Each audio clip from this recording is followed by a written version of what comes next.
नमस्कार दोस्तों, फिर से स्वागत है आपका हमारे YouTube चैनल सिविल एजुकेशन में। और आशा करता हूँ सब लोग ठीक होंगे, अच्छे होंगे। हमारी जो वीडियो की सीरीज चल रही थी दोस्तों कि हम लोग मल्टीपल चॉइस क्वेश्चन थे, उसके बाद हम एक ब्रिक वर्क का लेके आए कल एक के वीडियो में कि सीयर की क्या होता है दोस्तों, कि सीयर की कैसे यूज है इसके, या फिर किस पर्पस के लिए यूज किया जाता है, कहाँ लगाया जाता है, क्यों लगाया जाता है, किस लिए लगाया जाता है। ये सारी बातें आज मैं आपको बिल्कुल प्रैक्टिकली तरीके से मैं आपको इस वीडियो में बताने वाला हूं दोस्तों, और पिक के माध्यम से कि किस तरह से कंस्ट्रक्शन वर्क में हम सीयर की को यूज करते हैं और सीयर की आखिर देना क्यों जरूरी है। आपको थोड़ी सी वीडियो शायद पसंद आए, और पसंद आए तो जरूर लाइक करें, सब्सक्राइब करें, शेयर करें। अब देर ना करते हुए चलते हैं वीडियो की तरफ दोस्तों। यहाँ देखिए एक पॉइंट आता है कि जैसे जब आप कोई भी फुटिंग कर देते हैं, फुटिंग के नीचे जैसे एक मैंने आपको बताया था कि पीसीसी होती है, पीसीसी करने के बाद हम राफ्ट को करते हैं। राफ्ट करने के समय क्या होता है, वॉल की रेनफोर्समेंट हम राफ्ट में ही इम्बेडेड करते हैं। जैसा कि कॉलम के समय भी आपको बताया होगा कि राफ्ट के साथ साथ हम कॉलम की भी रेनफोर्समेंट लगा देते हैं। अब ये वॉल दिया हुआ है दोस्तों, यहाँ हम कॉलम भी सपोज कर सकते हैं। अब देखिए सीयर की जो ये है, ये ग्रुप जो बना हुआ है, ये सीयर की का वर्क करता है। कैसे करता है ये एक बार थोड़ा देख लीजिएगा कि जैसे कहीं कहीं क्या होती है कि रिटेनिंग जब वॉल बनाई जाती है, आपने देखा होगा कहीं पुल के किनारे या फिर कोई हाईवे बनता होगा उसके किनारे, होता क्या है कि कहीं कहीं राफ्ट के नीचे भी सीयर की प्रोवाइड किया जाता है। अब ये क्यों प्रोवाइड किया जाता है दोस्तों, कि ये लेटरल लोड की वजह से। अब सपोज यहाँ पे देखिए यदि मिट्टी की फिलिंग हो रही होगी तो ये क्या करेगा कि ये रिटेनिंग वॉल को इस तरफ मूवमेंट करने का प्रयत्न करेगा, जबकि जो सीयर की होगी वो इसको प्रोटेक्ट करेगी इधर से, या फिर आप कह सकते हैं कि एक ये फोर्स को रजिस्ट करेगी, रजिस्ट करने की वजह से मूवमेंट को रोकेगी। और जो कॉलम और फुटिंग में देने की बात होती है, जैसा आपने कहा कि ठीक है रिटेनिंग वॉल में तो आपने बता दिया, फुटिंग और कॉलम में इसका क्या यूज है। यहाँ देखिए दोस्तों एक वॉल की राफ्ट है जो कि 3D इमेज एक बनाई हुई है, और यहाँ देखिए सीयर एरिया इसे बोलते हैं। अब ये सीयर की है, जो ग्रुप आपको दिख रहा है ये सीयर की है, और वॉल की कंडीशन में पूरे वॉल में बनाई जाती है। इवन जब कॉलम का साइज आता है, सपोज ये कॉलम का है, तो इसमें कहीं कहीं प्लस पॉइंट का भी सीयर की यूज होता है, कहीं एच का यूज होता है, कहीं रेक्टेंगल शेप का यूज होता है, कहीं स्क्वायर शेप का यूज होता है। इसी वीडियो में मैं आपको बताने वाला हूँ कि वो क्यों होता है और कैसे यूज किया जाता है। अब देखिए सपोज यदि कॉलम होता कोई हमारे पास, कोई यदि स्क्वायर टाइप का कॉलम है, तो उसमें हम सीयर की मैक्सिमम प्रोवाइड करते हैं प्लस टाइप का। प्लस टाइप का इसलिए दोस्तों कि प्लस टाइप का जो सीयर की होता है वो हमें ज़्यादा लेटरल रेजिस्टेंस प्रोवाइड करता है। अब देखिए सपोज कि कोई कॉलम था या फिर वॉल थी, हमारी राफ्ट में हो गई, बहुत सारे ऐसे लेटरल लोड हैं जो कि इसको इधर से या फिर इस डायरेक्शन से लोड देने के पश्चात सीयर की देने से ये जितने भी लोड हैं इसका असर कम हो जाता है। दूसरी सबसे बड़ी बात कि यदि आप इस फुटिंग में सपोज आपने ग्रुप बना दिया है, तो जो आप नेक्स्ट कंक्रीट करेंगे तो उस कंक्रीट में भी इस तरह का ग्रुप आएगा, क्योंकि वो ग्रीन कंक्रीट रहेगी, इसको गैप से पूरा भर देगा। तो भरने की वजह से क्या होगा कि इसमें प्रॉपर बॉन्डिंग भी आएगी और प्रॉपर एक कंबाइंड स्ट्रक्चर का काम करेगा। तो ये था हमारा सीयर की का मेन पर्पस दोस्तों, कि किस लिए देते हैं।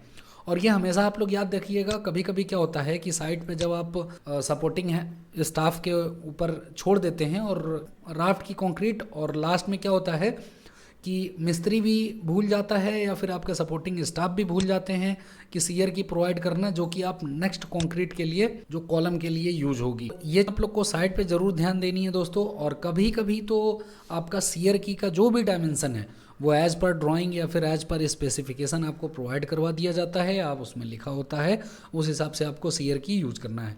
अब देखिए दोस्तों सीयर की के साथ साथ एक चीज़ और ध्यान रखिएगा कि सीयर की जहाँ लगता है वहाँ तो आप लगाते ही हैं, लेकिन बाकी जो अदर कॉन्टैक्ट सरफेस बचता है, जैसे नई कंक्रीट हो गई और पुरानी कंक्रीट हमें यदि करनी है, तो सीयर की के अलावा जो भी हमारे पास एरिया बचेगा उसको हम प्रॉपर हैकिंग कर लेते हैं।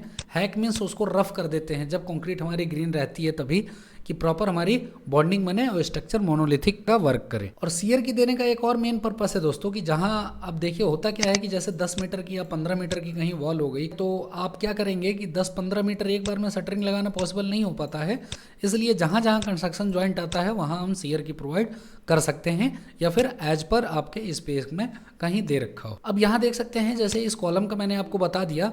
अब ये देखिए बोल्ट टाइप के पेडेस्टल्स होते हैं, इनको हम पेडेस्टल बोलते हैं। जैसे कहीं भी आपने देखा होगा रेलवे लाइन के किनारे या फिर कहीं जब रोड पे आप जाते होंगे तो हाई मास्ट लगे होते हैं, जो बहुत हाइट की लाइट होती हैं बोल्टिंग फाउंडेशन के द्वारा होते हैं। सीयर की स्ट्रक्चर के नीचे भी प्रोवाइड किया जाता है। सीयर की देखिए दोस्तों, एक जहाँ पे आप कंस्ट्रक्शन ज्वाइंट कर रहे हैं वहाँ पे भी यूज होता है, या फिर सपोज कंक्रीट से किसी स्ट्रक्चरल कॉलम यानी स्टील कॉलम का यदि कहीं से ज्वाइंटिंग हो रहा हो तो उस जगह भी सीयर की प्रोवाइड किया जाता है। अब कहीं कहीं देखिए रेनफोर्समेंट बार को भी हम यूज कर सकते हैं सीयर की जगह, लेकिन वो एज पर डिस्क्राइब होगा आपके पास टेक्निकल स्पेसिफिकेशन में या फिर क्लाइंट के थ्रू या आपके वर्क कॉन्ट्रैक्ट में, तभी आप ये उसको यूज करिएगा। अदरवाइज जैसा ड्राइंग आपको बताए उस हिसाब से आप काम कर सकते हैं। एक सबसे अच्छा एग्जांपल आपको देता हूँ सीयर की का, कि जैसे आप कहीं देखा होगा आपने कि कारपेंटर जो पलंग या फिर कहीं कुछ बनाते हैं तो देखा होगा एक जो उसका थंब होता है यानी पावा जो बोलते हैं उसको, पावे में जो उसकी रनर होती है, रनर को पलंग की लगाने के लिए देखा होगा आपने कि छोटे छोटे की बनाए जाते हैं। ये इस तरह का की होता है, पियर है, उसमें एम्बेडेड हो जाता है। इसी को हम सीयर की दोस्तों कहते हैं और same as it is construction में भी ये यूज होता है। अब देखिए अभी मैं बात ही कर रहा था आपसे कि रेक्टेंगल टाइप का होता है सीयर की, तो रेक्टेंगल टाइप की देखिए ये कैसे प्रोवाइड होती है, थिकनेस होती है इसकी। अब ये थिकनेस कहाँ से ली जाती है दोस्तों, ये जस्ट उल्टा जहाँ स्ट्रक्चरल कॉलम होगा उसका प्लेट का थिकनेस कितना है उससे फिर कुछ ज़्यादा ही ली जाती है, क्योंकि बाद में हम ग्राउटिंग करते हैं। जैसे यहाँ पे देखिए जी लिखा हुआ है, ये जो पोर्शन है ये जितना है आपका ये ग्राउटिंग पोर्शन है। ये जो हैच है ये स्टील की कोई प्लेट है सपोज, उसमें एक ये स्टील वेल्डिंग की हुई है जो कि किसी हम पेडेस्टल में इसको लगाएंगे। अब देखिए एच टाइप का भी होता है, एस टाइप का होता है, तो उसकी विड्थ कितनी होती है, टी हम टोटल थिकनेस ये ले लेते हैं, विड्थ भी हम इसको कैलकुलेट करते हैं। फिर देखिए जो स्टील होती है उससे थोड़ा ज़्यादा होता है। अब देखिए दोस्तों यहाँ पे आपने सपोज एच टाइप का या फिर आपने रेक्टेंगल टाइप का या स्क्वायर टाइप का आपने लगा दिया, क्योंकि ये दोनों देखिए थिकनेस दिख रही है ड्राइंग में, सेक्शन ड्राइंग में, और ये बीच का प्लेन है, तो ये एक तरह का आई सेक्शन का वर्क कर रहा है। यदि प्लान में आपको बनाऊं तो इस सेक्शन का काम कर रहा है। अब देखिए होता क्या है कि आपने सपोज फिक्स कर दी, ये ज़्यादातर नॉर्मल प्लाईवुड और बैटन के ही बनाए जाते हैं सीयर की, और कहीं कहीं यदि आपका बहुत छोटे छोटे कॉलम हैं, बहुत माइनर हैं, बहुत लाइट हैं, उस जगह आप भले बैटन को भी यूज कर सकते हैं, जैसा कि एज पर स्क्वायर टाइप का या फिर रेक्टेंगल टाइप का। अब होता क्या है कि सीयर स्टब देखिए इसको बोलते हैं, ये जो कॉलम में होता है निकला हुआ उसको सीयर स्टब बोलते हैं, और ये बाकी जो होते हैं ये ग्राउटिंग स्पेस होती है। फिर क्या होता है कि कॉलम रख के हम प्रॉपर स्पेस पर रखते हैं जितनी हमारी ग्राउटिंग की थिकनेस है। इसको यदि हम टी मान लें, बेस प्लेट और कंक्रीट के टॉप सरफेस के बीच में उतनी थिकनेस को हम प्रोवाइड करते हुए नट बोल्ट को एकदम टाइट कर देते हैं, और टाइट करने के बाद जब हमारा ऊपर का अलाइनमेंट हो जाता है यानी प्रॉपर ये वर्टिकल हो जाता है, तब हम इसको ग्राउट करने का परमिशन दे देते हैं।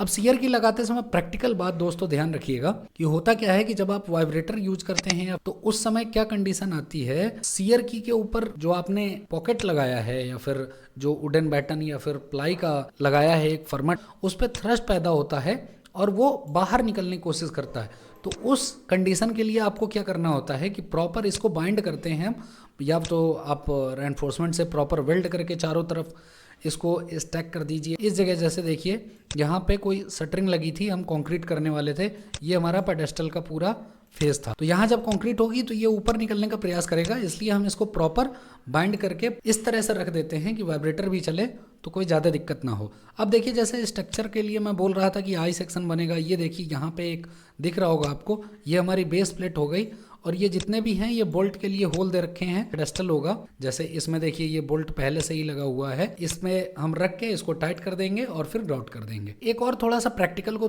टेक्निकल से जोड़ता हूँ दोस्तों। यहाँ पे देखिएगा कि कल एक आप क्वेश्चन पढ़ रहे थे कि जो सीयर की होता है स्ट्रेचर में होता है, यानी वॉल के लॉन्गिट्यूडनली होता है, कि जब हम सीयर की लगाएंगे तो पूरे वॉल की जितनी लेंथ होगी और थिकनेस से थोड़ा सा हम कम कर सकते हैं दोस्तों, या फिर एज पर ड्राइंग मेजरमेंट के हिसाब से, और इस तरह से हम सीयर की को यूज करते हैं। कोई भी नया कंस्ट्रक्शन हो, या तो राफ्ट के ऊपर कॉलम आ रहा हो या फिर कॉलम के ऊपर कोई कॉलम आ रहा हो, तो भी आपको इस पोर्शन में सीयर की प्रोवाइड करनी पड़ेगी, क्योंकि होता क्या है इससे बॉन्डिंग अच्छी होती है और ये प्रॉपर मोनोलिथिक ये बहुत ज़्यादा हेल्प करता है। तो इस वीडियो में दोस्तों इतना ही, अब मुझे विदा दीजिए। आपका इस वीडियो में बने रहने के लिए बहुत बहुत धन्यवाद। मिलते हैं नेक्स्ट वीडियो में।